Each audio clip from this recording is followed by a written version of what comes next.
Hello, नमस्ते, प्रणाम, सलाम। Welcome to Daily Mirror. पहले जिस बिहार को लोग कंगाली, बदहाली और बेरोजगारी के लिए कोसते थे, आज वो बिहार इन्वेस्टमेंट के लिए उद्योगपतियों का फेवरेट डेस्टिनेशन बन चुका है। सीमेंट से लेकर पाइप और कपड़े से लेकर सेमीकंडक्टर तक सब कुछ बिहार में बन रहा है और राज्य में पैसों की ऐसी बारिश हो रही है जिसे देखकर आप कहेंगे कि निवेश के लिए साक्षात कुबेर ने अपना खजाना खोल दिया है। आप देश के किसी भी हिस्से में अब रहें, मेड इन बिहार सामान आपको देखने के लिए जरूर मिलेगा।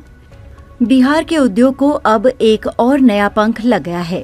जनवरी 2024 में बिहार में नई आईटी नीति लागू की गई थी, जिसके बाद से ITES, electronic system design and manufacturing, data centre, drone, laptop निर्माण कंपनियों समेत कई कंपनियां निवेश के लिए विभाग के अधिकारियों से संपर्क कर रही हैं। बिहार आईटी नीति 2024 के तहत निवेश का लाभ उठाने के लिए 10 आईटी कंपनियों ने विभाग के साथ पंजीकरण कराया है। 10 अन्य आईटी कंपनियां अपने निवेश प्रस्तावों के साथ रजिस्ट्रेशन की प्रक्रिया में हैं। ये जानकारी राज्य के सूचना एवं प्रावैधिकी विभाग द्वारा दी गई है। बिहार में इस निवेश को लाने का क्रेडिट देश के सबसे चर्चित उद्योग घरानों में से एक अडानी ग्रुप के मुखिया गौतम अडानी को जाता है। गौतम अडानी ने ही सबसे पहले बिहार में निवेश की हिम्मत दिखाई, जिसके बाद राज्य में निवेश का ऐसा माहौल बन चुका है कि अब बिहार पीछे मुड़कर देखने को तैयार नहीं है। ऐसा एक दिन नहीं बीतता जब बिहार में कोई न कोई कंपनी निवेश न कर रही हो। बता दें कि अडानी राज्य के सबसे पहले ऐसे बड़े निजी निवेशक हैं जिन्होंने नवादा के वारसिलीगंज में 1600 करोड़ की लागत से सीमेंट प्लांट लगा रहे हैं। इसके अलावा प्रणव अडानी राजधानी पटना के पास राज्य का सबसे बड़ा लॉजिस्टिक पार्क भी बना रहे हैं, जिससे इन कंपनियों को दूसरे राज्य और प्रोडक्ट को विदेश भेजने में काफी मदद मिलेगी। अभी हाल ही में भागलपुर में एक लॉजिस्टिक पार्क बनकर तैयार हो चुका है, जो दक्षिण बिहार का सबसे बड़ा लॉजिस्टिक पार्क है। इसे भी एक कंपनी ने निजी निवेश के जरिए तैयार किया है, जिससे भागलपुर के छोटे छोटे कारोबारियों को बेहद फायदा होगा। बिहार में ताजा निवेश को लेकर विभागीय मंत्री संतोष कुमार सुमन ने कहा कि बिहार आईटी नीति 2024 के तहत राज्य में निवेश तेजी से बढ़ रहा है। कई कंपनियां राज्य में निवेश करने में रुचि दिखा रही हैं और सरकार उन्हें हर संभव मदद भी कर रही है।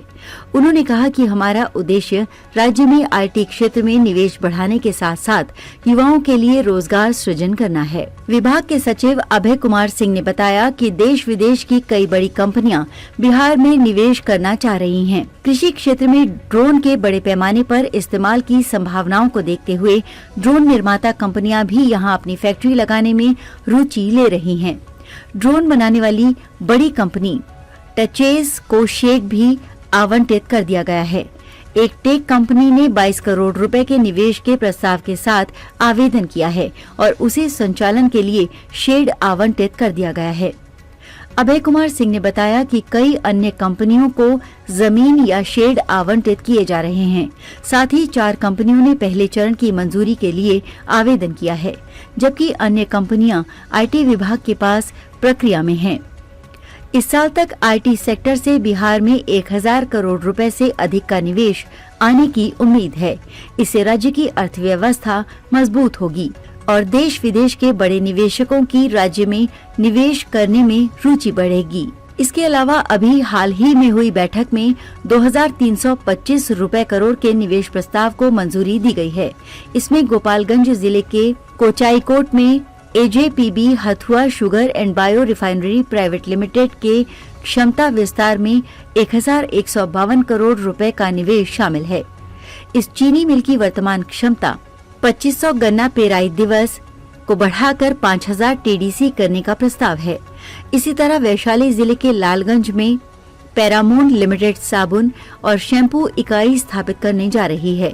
इसमें करीब 202 करोड़ रुपए का निवेश प्रस्तावित है। इसी तरह जेके सीमेंट लिमिटेड कंपनी ने बक्सर के ब्रह्मपुर में 392 करोड़ और ब्रिटानिया कंपनी की बिस्किट फैक्ट्री ने सिकंदरपुर में 336.19 59 करोड़ का निवेश शुरू किया है। इसके प्रस्ताव को पहली मंजूरी इस बैठक में दी गई है। इसके अलावा दानापुर और मधुबनी में 8 करोड़ से अधिक की हेल्थ केयर यूनिट लगाने की मंजूरी दी गई है। पाटलिपुत्र औद्योगिक क्षेत्र में IT सेक्टर की एक यूनिट 10 करोड़ से अधिक का निवेश करने जा रही है।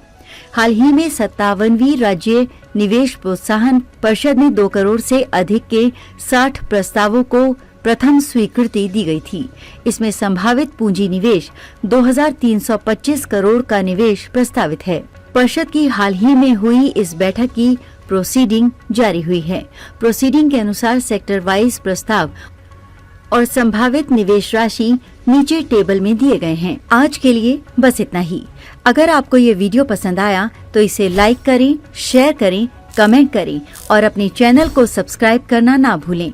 मिलेंगे नई जानकारी के साथ, तब तक आप देखते रहिए डेली मिरर।